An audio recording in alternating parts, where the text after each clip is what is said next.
Assalamualaikum warahmatullahi wabarakatuh. Pendidikan bukan hanya tentang menstafalkan ilmu, tetapi juga membentuk karakter dan akhlak manusia. Perkenalkan, nama saya Ahmad Fatih Muharram. Saya dari kelas 4A, Prodi Pendidikan Agama Islam, Fakultas Agama Islam dari semester 4, Universitas Singapura Bangsa Karawang. Pada video kali ini, saya akan memaparkan jawaban ujian tengah semester pada kuliah Filsafat Pendidikan Islam dengan pendekatan analisis konsep dan implementasinya dalam dunia pendidikan saat ini. Oke, baik, langsung saja teman-teman kepada pembahasan jawaban di bawah ini.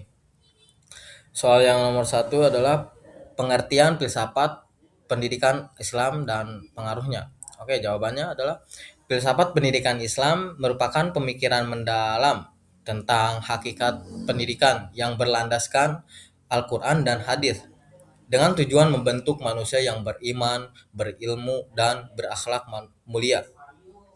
Pengaruhnya dalam praktik pendidikan di madrasah dan pesantren sangat besar, karena pendidikan tidak hanya menekankan aspek kognitif, tetapi juga afektif dan spiritual.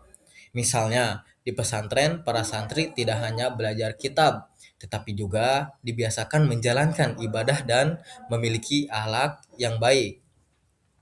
Contoh konkret, guru di madrasah menjadi teladan atau uswatun hasanah dalam sikap jujur, disiplin, dan tanggung jawab, sehingga siswa dapat meniru dalam kehidupannya sehari-hari. Soal yang kedua yaitu adalah perbandingan filsafat pendidikan Islam dan Barat. Oke. Filsafat pendidikan Islam berlandaskan wahyu, sedangkan filsafat Barat lebih berlandaskan rasio dan pengalaman. Kelebihan pendidikan Islam adalah menyeimbangkan dunia dan akhirat serta menekankan akhlak. Namun, kekurangannya terkadang kurang adaptif terhadap perkembangan teknologi. Sementara itu, pendidikan Barat unggul dalam berpikir kritis, rasional, dan inovatif, tetapi cenderung kurang memperhatikan aspek spiritual. Dalam konteks Indonesia, diperlukannya integrasi keduanya agar pendidikan memiliki dasar moral sekaligus kemajuan ilmu pengetahuan. Oke, lanjut. Soal ke yang nomor 3 itu adalah ruang lingkup filsafat pendidikan Islam. Ruang lingkup filsafat pendidikan Islam meliputi ontologi, epistemologi, dan aksiologi.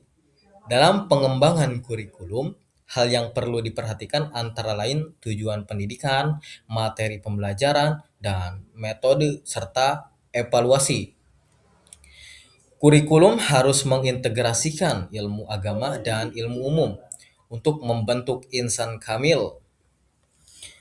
Selanjutnya itu ada nomor 4 yaitu adalah ontologi pendidikan Islam.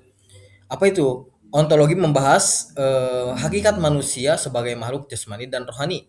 Dalam menghadapi tantangan modern, pendidikan Islam harus mampu menyeimbangkan keduanya dengan cara menanamkan nilai akhlak, mengintegrasikan teknologi, serta membentuk karakter peserta didik. Yang selanjutnya soal nomor 5 adalah urgensi epistemologi pendidikan Islam. Epistemologi pendidikan Islam penting karena membahas sumber ilmu, yaitu wahyu, akal, dan pengalaman. Hal ini berkontribusi dalam membentuk masyarakat yang kritis, berilmu, dan tetap berlandaskan nilai-nilai Islam, sehingga tidak terjadi penyalahgunaan ilmu. Yang selanjutnya soal nomor 6 yaitu aksiologi pendidikan Islam. Aksiologi berkaitan dengan nilai dan tujuan pendidikan, yaitu membentuk manusia berakhlak manusia yang mulia. Pendekatan yang efektif antara lain keteladanan, pembiasaan, integrasi nilai integrasi nilai dalam pembelajaran dan pendekatan kontekstual. Pendekatan ini efektif karena membentuk perilaku bukan hanya pengetahuan. Ya, lanjut soal nomor 7 yaitu rancangan program pendidikan. Ya, program pendidikan Islam harus mencakup tujuan, kurikulum, metode pendidik, dan evaluasi. Contohnya adalah pembelajaran berbasis proyek Islami seperti kegiatan sosial dan dakwah digital yang mengintegrasikan ilmu dan nilai-nilai keislaman. Yaitu soal yang terakhir nomor 8 yaitu adalah demokrasi pendidikan. Filsafat pendidikan Islam mendukung sistem pendidikan yang adil dan inklusif. Contohnya adalah pemberian beasiswa, pendidikan tanpa diskriminasi, dan pembelajaran yang menghargai pendapat siswa. Oke, mungkin di sini ada daftar referensinya ya. Di sini saya mengambil dari 6 referensi, yaitu satu Abu Dinata, yang kedua adalah Hasan Langgulung, lalu ada yang ketiga yaitu ada Ahmad Tafsir, eh, yang keempat ada Ramayulis, yang keempat. Lalu ada yang kelima ada Al-Ghazali Ihya Ulumuddin.